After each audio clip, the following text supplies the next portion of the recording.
মজা।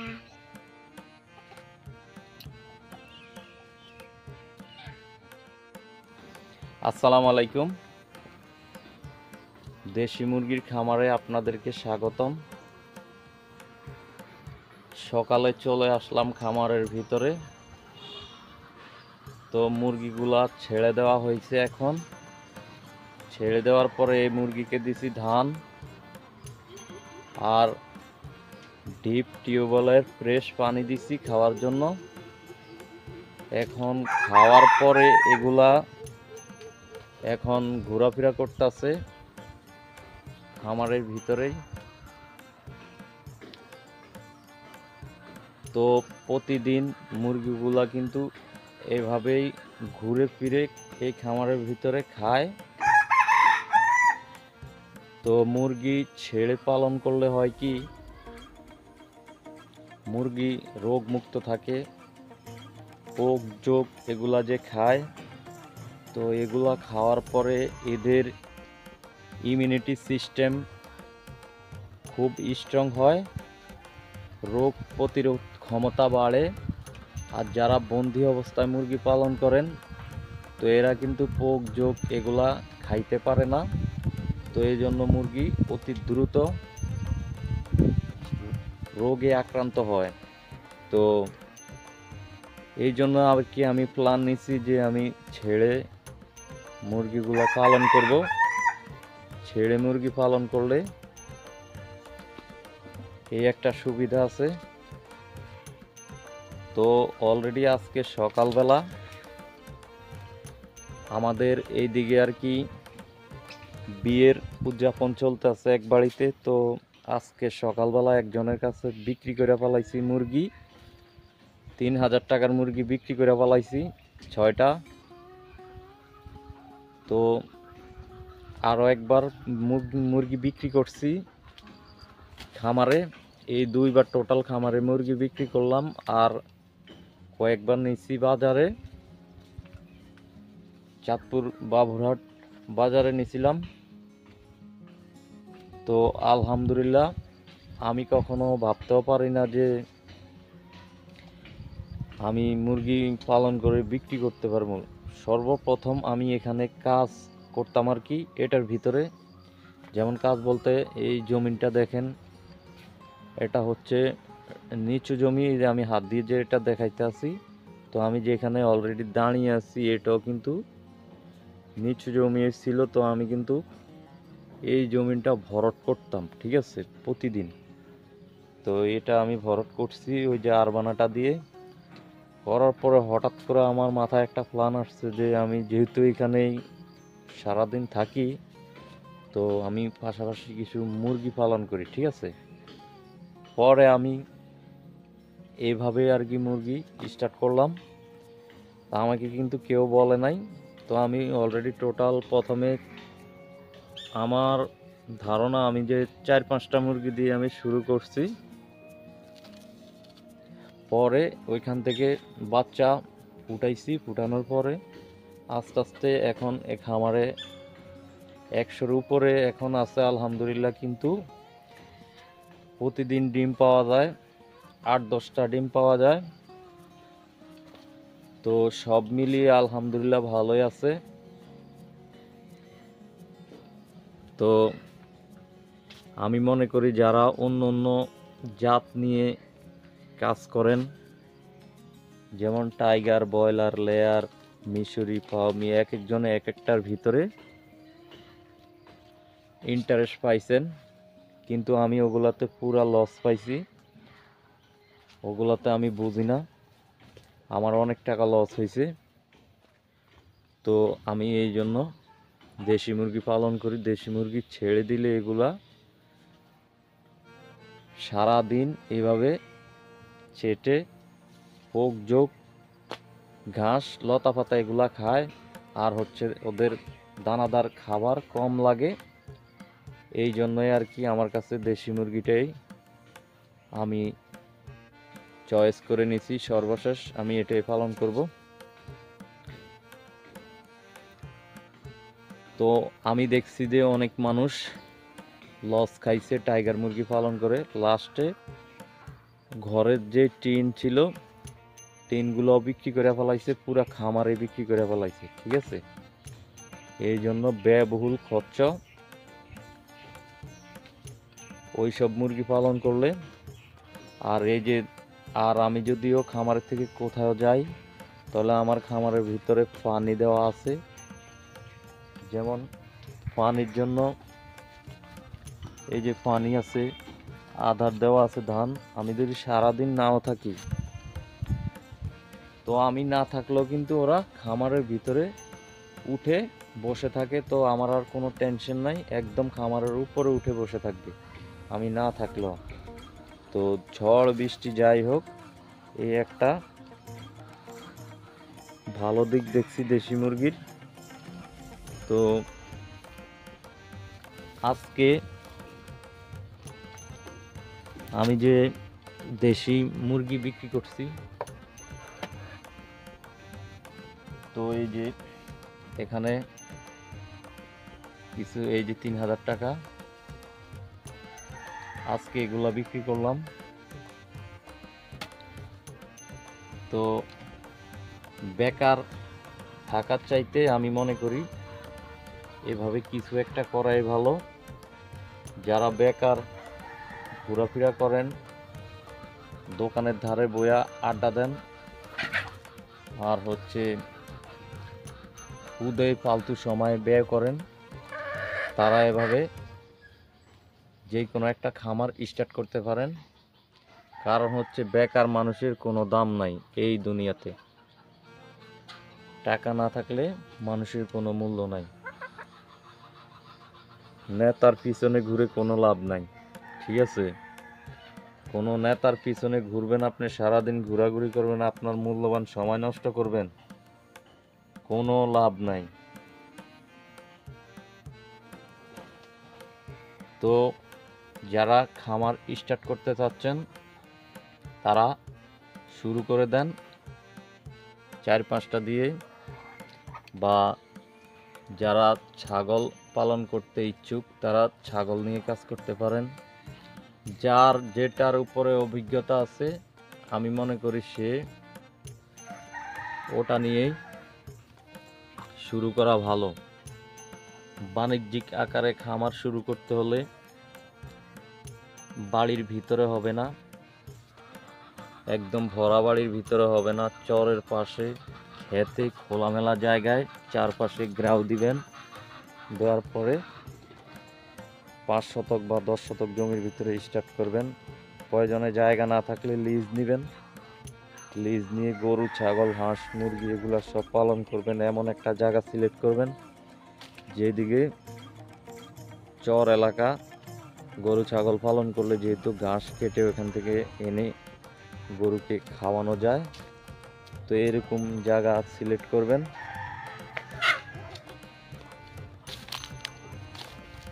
আর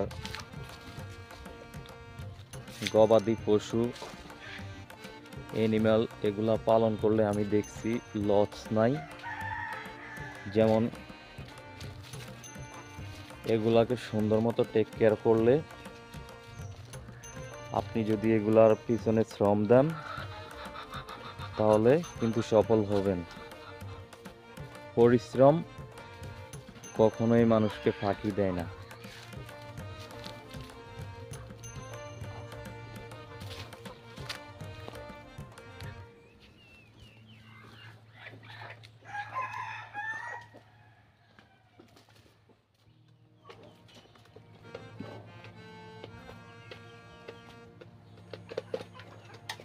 এই যে এগুলা এখন খাইতেছে, পানি, আধার, ধান সব কিছু দেওয়া আছে এখানে।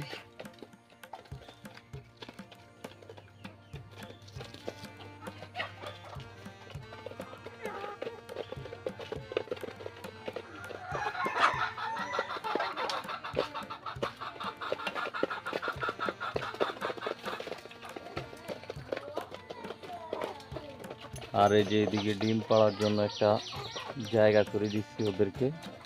এই যে দেখেন, এই যে একটা রেডি হইতেছে ডিম পাড়ার জন্য। এই যে একটা এদিকে, এই যে এদিকেও আছে।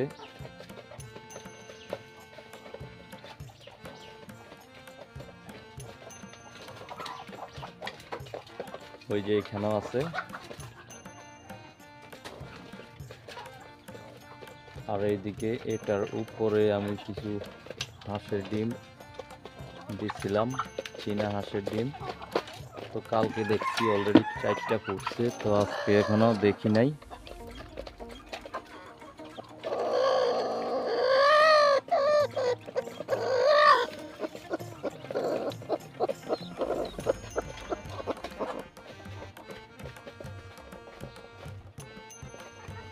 এই যে এগুলো এখন আদা খাইতেছে, যখন মন চায় তখনই খায়। এখন শুধু ধান দিয়ে রাখছি, অন্য কিছু দেই নাই।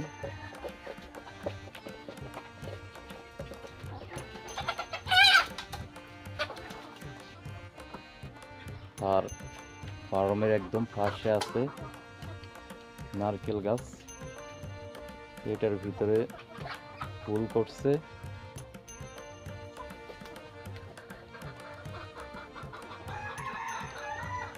এগুলো আমি লাগাইছি নারকেল গাছ, তো নিজ হাতে লাগানোর পরে যেহেতু ফুল করছে গাছে, তখন খুব ভালো লাগতেছে। বাকিটা আল্লাহ জানে এখনো ফ্লাওয়ার গুলা টিকে নাকি। তো দেশি মুরগির যখন রোগ হয়, একটা সবচেয়ে বড় ভয়ঙ্কর রোগ হচ্ছে রানীক্ষেত। রানীক্ষেত আসলে দেশি মুরগি আর বাঁচানো যায় না। তো মুরগিকে কিছুদিন পরে পরে কেরোসিন তেল আর হচ্ছে কাঁচা হলুদ,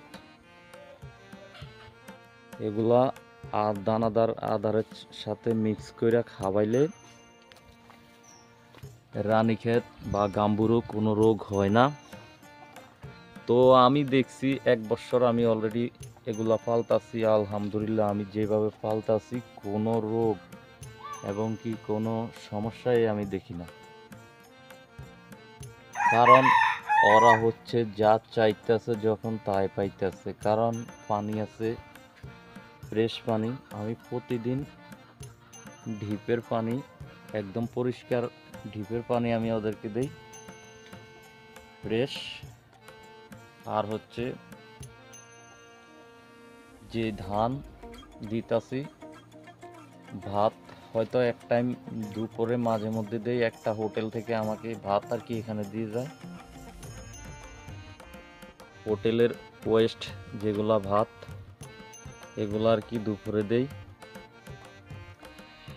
তো আমি মনে করি যারা নতুন করে স্টার্ট করবেন, আপনারা 5-6টা বা 10টা দিয়ে শুরু করবেন। ইউটিউবের ভিতরে কিন্তু অনেক দালালের চক্করে পড়বেন না। দালালের চক্করে পড়লে পরে আপনার লাইফ শেষ। দালালের লাইফ শেষ করে দিবে আপনার।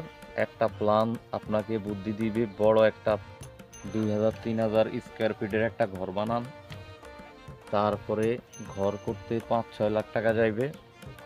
পরে আবার ওরা বুদ্ধি দিব যে ডিম ফুটানোর জন্য মেশিন কিনেন, তো ওরা মেশিন বিক্রি করবে। পরে আবার ওরা বুদ্ধি দিবে যে মুরগির বাচ্চা নেন 2000-5000 এক লগে, তো ওরা বিক্রি করবে। পরে আপনি কি মরে গেছেন না বেঁচে আছেন সেটা ওরা আর জিজ্ঞাসা করবে না, ঠিক আছে? ওদের কাছে ফোন দিলে ফোন ধরবে না আর। এরা হচ্ছে এরকম। তো কোনো দালালের চক্করে পড়বেন না, সোজা কথা। নিজে যা করবেন ভেবে চিন্তে করবেন। বিদেশের থেকে আসলো, নিজে আগে কি করবেন, আগে বুঝবেন যে আমি প্রথমে 10টা বা 20টা দিয়ে আমি শুরু করব। শুরু করার পরে এগুলার কি কি রোগ হয়, তারপর কিভাবে ট্রিটমেন্ট করতে হয়, ঠিক আছে? সব কিছু বোঝার পরে যখন আপনার নিজের প্রতি নিজের একটা বিশ্বাস চলে আসবে যে না আমি এগুলাকে টিকাইতে পারবো যে কোনো সমস্যা হলে। যেমন আমি এগুলার সম্বন্ধে আগে কিছুই বুঝতাম না, জানতাম না। তো এখন কিন্তু আমি কিন্তু আগে ভাবতাম যে আমার যদি 500-1000 মুরগি হয়, তাহলে এগুলার যদি রোগ আসে তাহলে আমি কি করব, এরকম ধরনের চিন্তাই তো। তো এখন যদি আমার কাছে যদি 500, 1000 না 5000, 10,000 থাকে, তো এগুলোকে কিভাবে ট্রিটমেন্ট করতে হবে, কিভাবে একদম সুস্থ রাখতে হবে, সেটার অভিজ্ঞতা আমার কাছে এখন আছে। ঠিক আছে, তো আমি তো যদি স্টাডি না করতাম, খামারটা স্টার্ট না করতাম, তাহলে আমি এগুলা আন্ডারগ্রাউন্ডে কি কি আছে এগুলা তথ্য আমি এগুলা বুঝতে পারতাম না। ঠিক আছে, তো যেহেতু আমি এখন শুরু করছি, শুরু করার পরে এটার ভিতরে কি কি রোগ আস্তে আস্তে আমি সব কিছু ফেস করছি। ফেস করার পরে এখন আমি নিজেই সব কিছু বুঝে গেছি। ঠিক আছে, সাধারণ আপনি যদি গাড়ি চালান, ঠিক আছে, আপনি কি একটা গাড়ি কিনে সোজা আপনি রোডে নামতে পারবেন?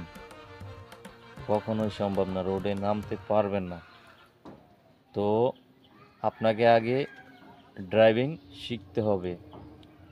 ড্রাইভিং কোর্স ফুল কমপ্লিট হলে পরে আপনি রোডে গাড়ি নিয়ে নামতে পারবেন। ঠিক আছে, এরকম এই যে তৃণভোজী প্রাণী, এগুলার ব্যবসা করতে হলে আপনাকে আগে একটু এদের প্রতি ধারণা নিতে হবে।